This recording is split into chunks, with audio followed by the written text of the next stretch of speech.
Hellcat.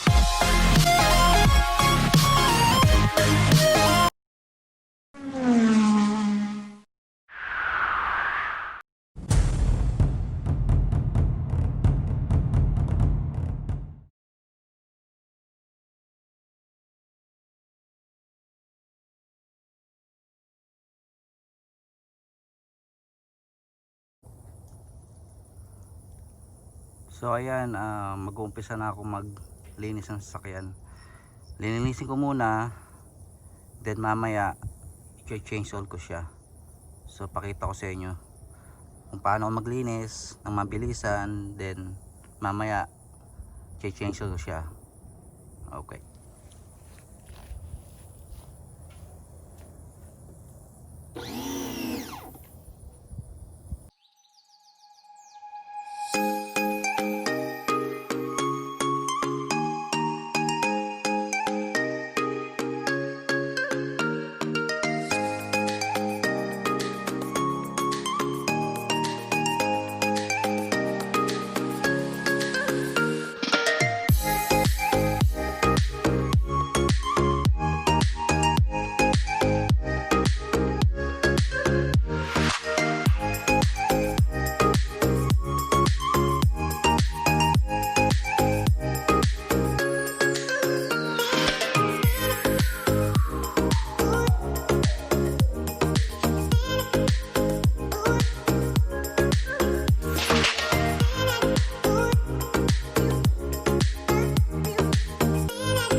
Ayan guys, today may time na tayong i-change oil yung sasakyan. Yung oil na ginagamit ko for change oil is Motul oil. Tapos nagamitan ko siya ng oil filter Honda. Ito yung parang sa Honda talaga. Honda yung brand niya. Honda oil filter. Then meron lang tayong dalawang jack just to make sure na safe tayo, na hindi tayo masaktan. So dalawang jack ang gagamitin ko, isa sa gilid, then dito sa harap, isa dito sa harap. So yun, mabilis ang change oil lang to. So yun, pakita ko lang sa inyo kung paano ako mag-change oil. Yun lang.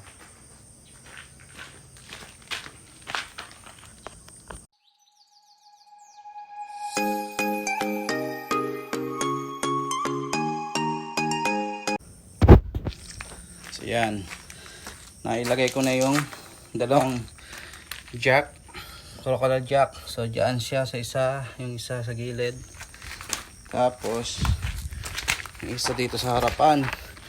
Ang gagawin ko kasi, pupunta ako sa ilalim, tatanggalin ko yan, yung oil, yung ano yan, yung lalagyan na yan na silver. Yan, may 4 na tornilyo yan. Tatanggalin ko yan para magkaroon ako ng access sa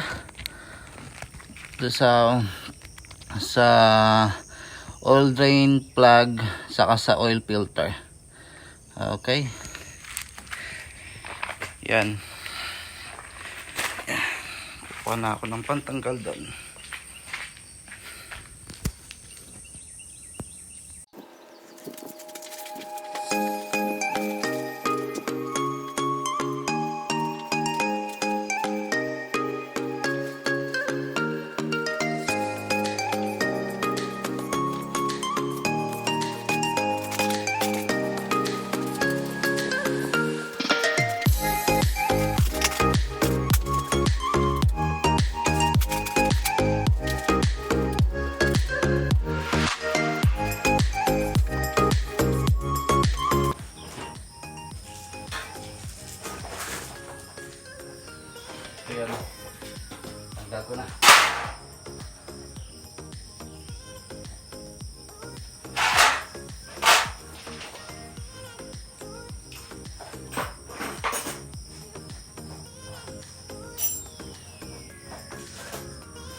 sa inyo.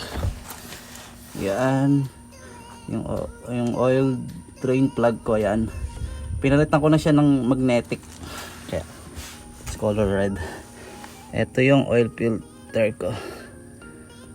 Yan, oil filter. Yan, tatanggalin ko yan. Luluwagan ko yan. Alisin ko yan. Saka yan. Okay.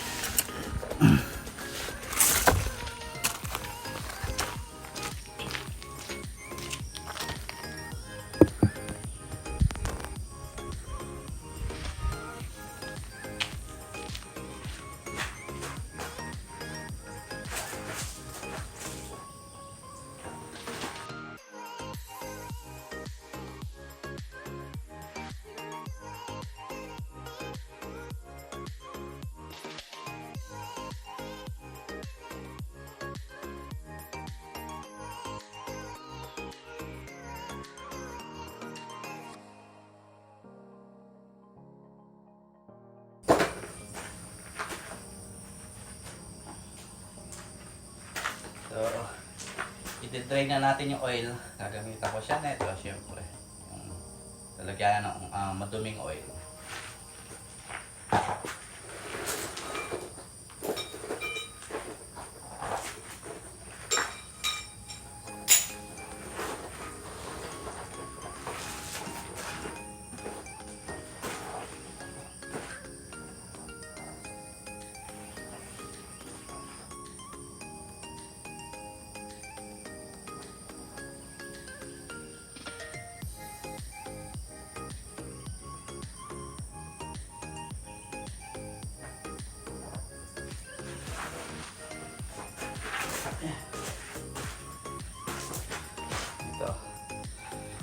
Ito yung magnetic oil drain plug.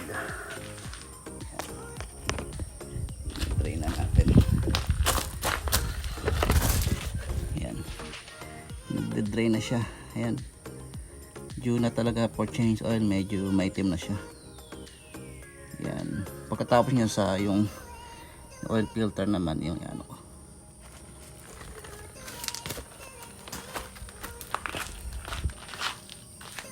Okay.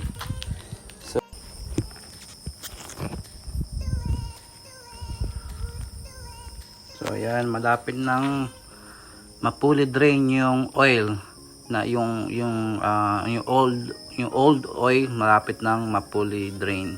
So after nyan, lalagyan na natin yung bagong oil.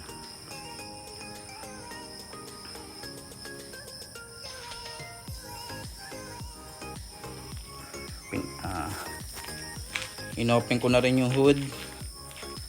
Ayan.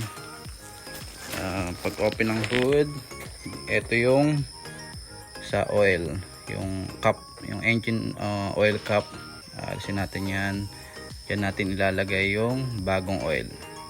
Then ito yung dipstick, oil dipsticks, kung saan mo masusukat yung level ng oil. Dapat nasa level lang siya, kung ano lang yung dapat, kung hanggang saan lang na yung oil, dun lang. So yun lang. So after nyan, tapos na tayo mag change oil. So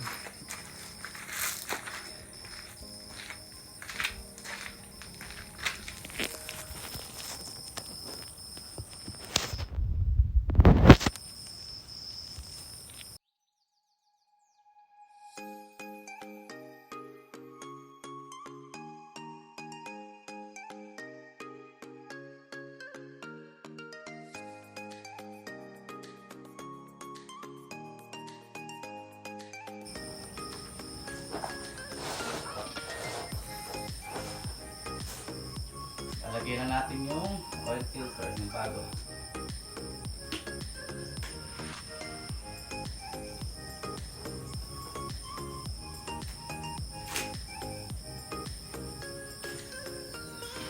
Ginagawa ko sa bagong oil filter, lalagyan ko siya ng oil dito, yung sa around the gasket, yung sa gasket niya.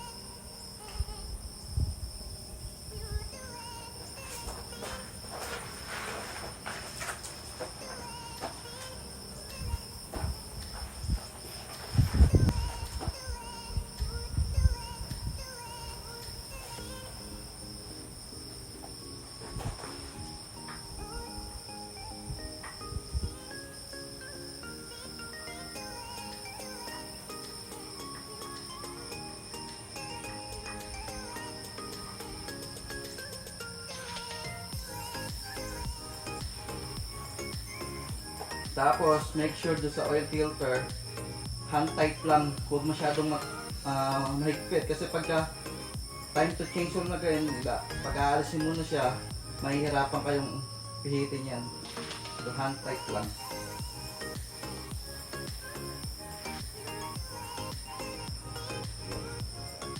Hand tight lang.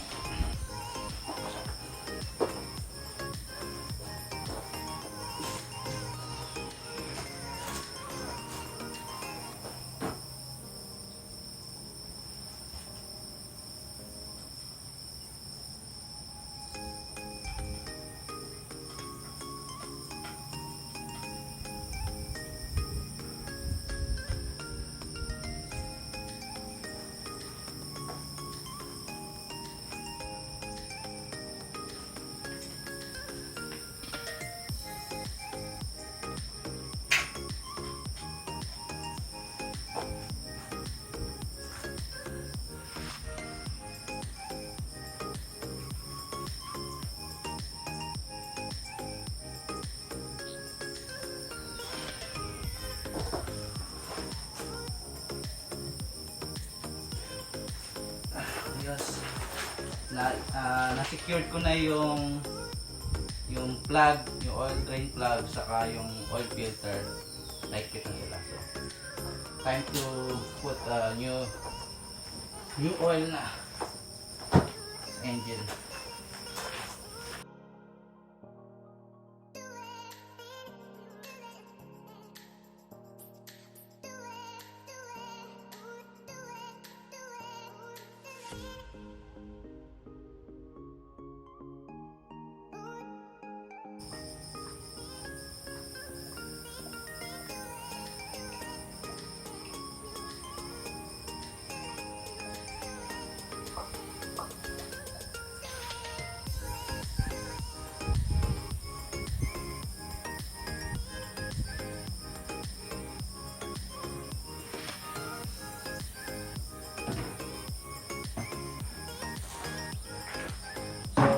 After nyo mailagay yung oil, just to make sure na yung walang leaking siya, check nyo yung again yung sa ilalim,